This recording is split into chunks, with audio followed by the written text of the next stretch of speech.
Study Session 9. Distribution of power in an organization. Introduction. For any organization that wants to achieve good results, there must be stages and levels of power and influence for proper coordination and planning. This study session is therefore devoted to discussing different models or levels of power distribution in an organization. Learning outcomes. When you have studied this study session, you should be able to discuss the three modes of distributing power in an organization. Distribution of power. There are three modes of power distribution in an organization. They include the following. 1. Distribution within the center, that is, centralization. 2. Vertical distribution. This involves power distribution from the center to local units, e.g., deconcentration. And 3. Horizontal distribution. Distribution of authority by reference to functions being performed, e.g., devolution. Centralization. Most developed and developing countries have at one time or another had highly centralized administration. This involves the concentration of power in an individual or at the center. For example, monarchical rule, which was a form of centralization, is practiced in Europe and Africa. Centralization can therefore be viewed in the following areas. 1. Political perspective. Absence of competitive political parties. 2. Institutional perspective. The power is concentrated in the hands of an individual or few people. And 3. Economic perspective. The role of governments to the private sector, which involves total economic control. The bulk of revenue is raised by the government and its agencies. Reasons for centralization. 1. It is believed that centralization will facilitate growth and development. 2. It promotes even development because the resources of the country are harnessed for common good. 3. It encourages integration and unity of purpose. Decentralization. Decentralization is considered as an alternative strategy to development. This is because with this system, authority is granted to units from the center so as to build them towards national stability. Decentralization is therefore a political arrangement where organization or government activities are transferred from the center or headquarters to the subunits of the central government. It could also mean the transfer of resources and responsibilities to agents established for certain purposes by the central government. This means that centralization could be seen as an administrative measure or a political arrangement in which power is transferred to subnational units of government.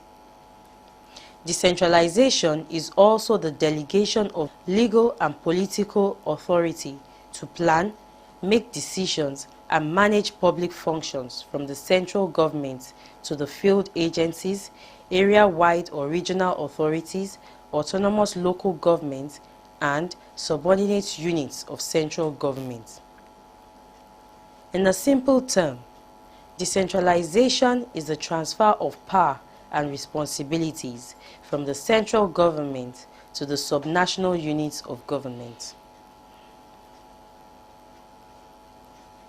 Tip: decentralization is a political arrangement where organization or government activities are transferred from the center or headquarters to the subunits of the central government. Forms of decentralization. Deconcentration. This is the redistribution of responsibilities from the central government to subunits of government.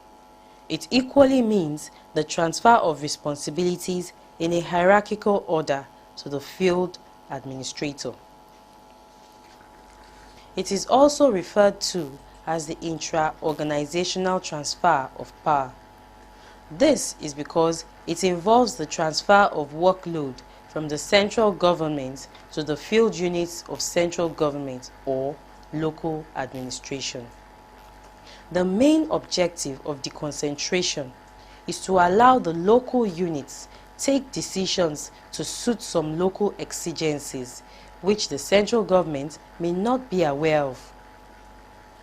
This power can be withdrawn by the central government if it is abused.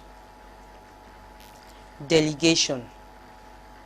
Delegation refers to a situation where the central government transfers responsibility for decision-making and some other functions to semi-autonomous bodies, especially public corporations or public authorities. An example is PHCN. These bodies are specially established and given power over certain areas within their jurisdiction. These bodies are specially established and given power over certain areas within their jurisdiction, while the central government retains the absolute control. Divisionalization or departmentalization. This is the splitting of a large bureaucratic organization to semi-autonomous units. Each unit is given the power or necessary requirements to manage responsibilities within its own jurisdiction. It is also referred to as intragovernmental units. The only difference here is that transfer of power is more specific. In departmentalization, divisions are created to perform specific type of functions and not more than that function. For example, in an organization, there are different departments such as administrative, accounts or finance, and store. Devolution. This is the transfer of power to local units of government which operate as independent subnational units of government outside the direct control of the national or central government. Each unit has their own structure, appointed or elected officials, raise revenue and expenditure. The units also have the right to take its own independent decisions. However, when there is a conflict between the central and subnational units over decisions taken, the central government's decisions always supersede the subnational units' decisions. A very good example is local government administration in Nigeria. The power and responsibilities that exist between the central and different subunits can be measured in the following ways. A. Legal status given by the Constitution. B. Accountability, that is, who is accountable to who. C. Autonomy, whether fully independent or partly independent or not independent at all. Advantages of devolution. 1. When power is devolved, the participation of people is increased in the local affairs. 2.